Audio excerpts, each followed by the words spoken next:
So how do I work with SMEs and individuals that work in them? Well, in a few different ways. From the individual perspective, I help people become more confident, more engaging speakers.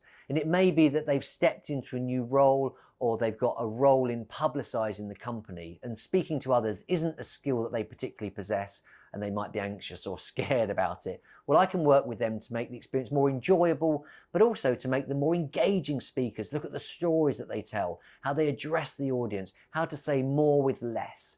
And so that's the individual. But then as a group, as a team, I can help them communicate not only better within themselves, but how they communicate with customers.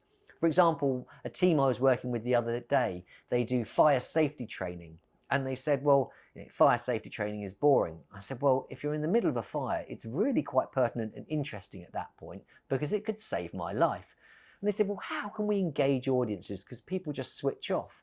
And they switch off if it's presented in the same way that it's always presented.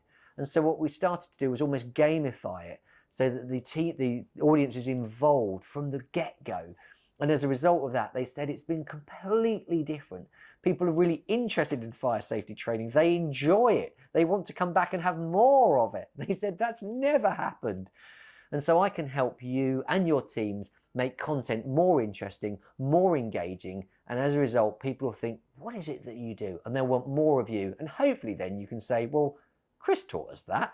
And then I can have those sorts of conversations. So if that gives you some ideas about what benefits I might be able to bring to you, then please do have a conversation, get in touch. It's Chris Murphy, the Speaking Mentor.